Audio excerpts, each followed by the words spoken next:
On Overdrive this week, road tripping in sunny California with the Jeep Grand Cherokee. We also tell you why it's so important to wear the right riding gear on India's unpredictable roads. Hello and welcome to Overdrive. I'm Shireen Bhan. Our resident globe trekker is travelling once again, and this time he's visiting one of the most breathtaking destinations in the US. And he's doing it the only way that he knows, behind the wheels of another amazing car. So here's Bert and his adventures in the Gold Coast of America.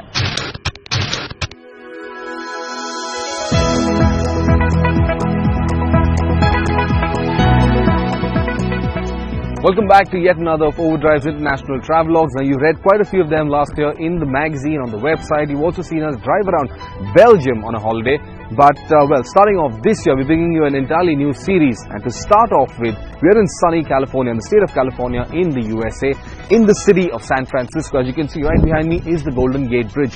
We're starting our driving holiday from San Francisco. We're going to head down to Lake Tahoe, from there on to Santa Barbara, and we're going to wind up in Los Angeles, the city of angels. And we're doing all of that in the, Jeep Grand Cherokee, which is headed down to India pretty soon. It's, exciting new SUV to drive, and this should be a fun-filled holiday. Along the way, I'm going to tell you all about driving in the USA, some of the places in sunny California, and all that you can experience out here as well.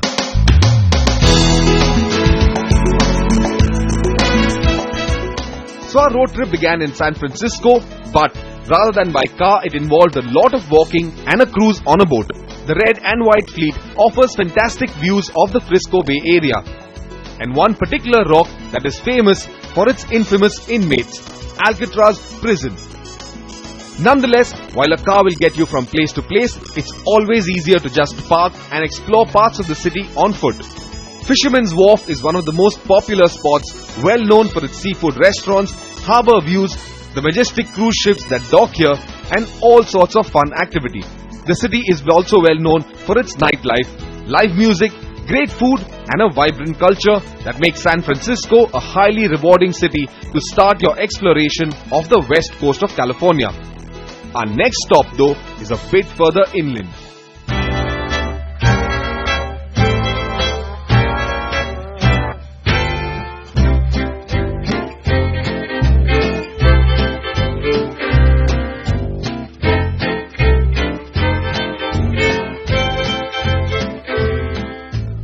Welcome to Lake Tahoe, which, it's popular of course for the lake, but is also very popular as a ski resort. As you can see the lake behind me, it's 490 square kilometers in area. It's also the second deepest lake in America. This is also probably the most photographed location in all of California, and it doesn't need any explaining to see just why. This is an absolutely breathtaking location. We've climbed up above the tree line here to get a clear, larger picture of the lake. But pretty soon I'm going to take you for a cruise on the lake itself to see why this lake is so popular. It's also one of the clearest, lakes that you can see in all of America.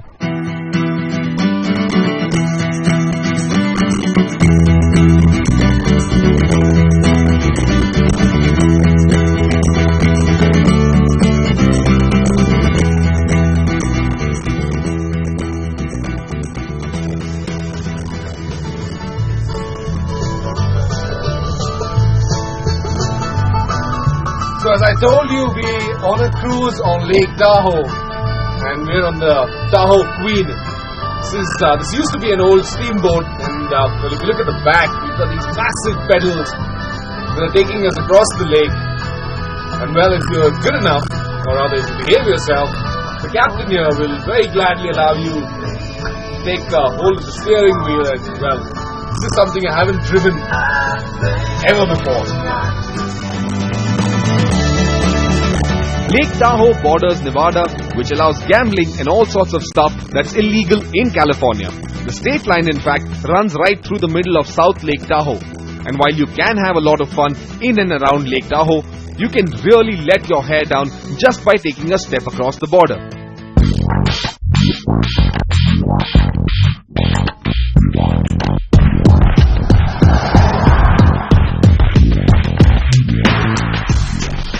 The Jeep Grand Cherokee has been very comfortable on this whole trip, this road trip where we've done close to about 1,500 miles of driving.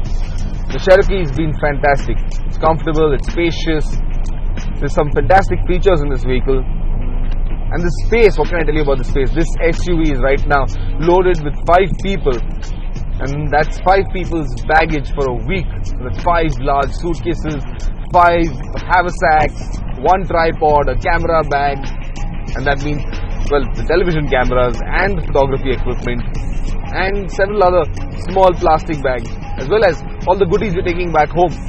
And all of that is inside this SUV, and we're still very comfortable.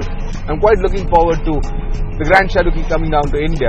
It looks good, it's got fantastic ride quality, it's got great performance, and the features. That list is incredibly long.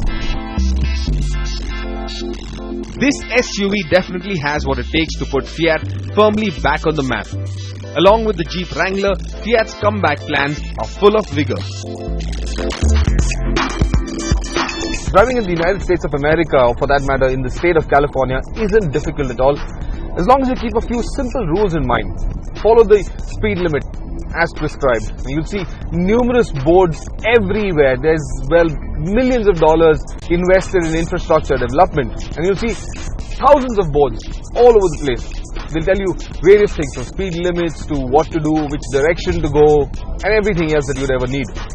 But if you're driving through California, maintain the speed limit, which is about 65 miles per hour. That's roughly around 110 kilometers per hour. In the city, that speed limit could fluctuate from 15 miles per hour all the way up to about 50 and 55 miles per hour sometimes too. But if you stick to the speed limit, you're on safe territory. Having an IDP isn't a bad thing.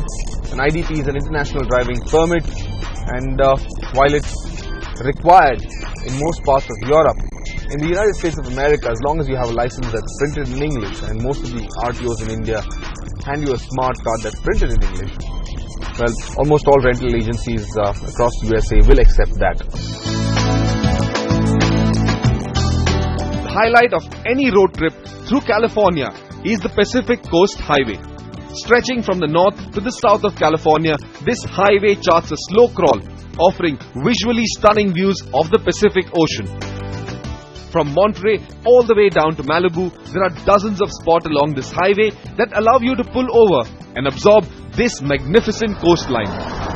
Last stop now on our journey is Santa Monica.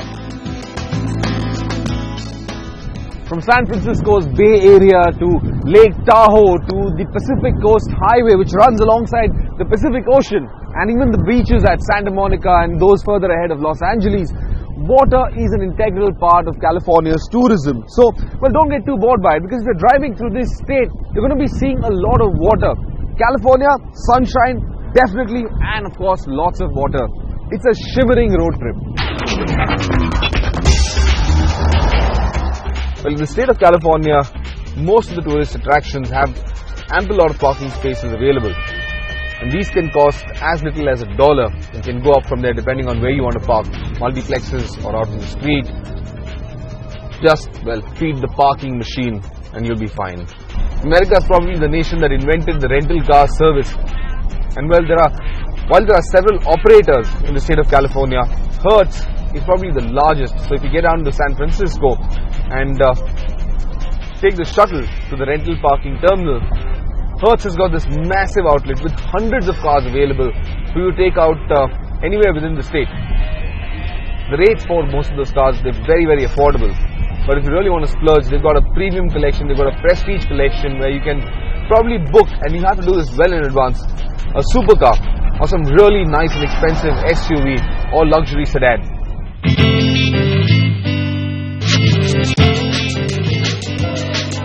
Santa Monica, where we conclude our road trip, is a hip seaside retreat flocked to by celebrities and film stars. We were based out of the lovely Shangri-La Hotel, one of Santa Monica's trendiest hotels, with a swanky rooftop bar and a bevy of beautiful people either residing or constantly parading in and out of the hotel.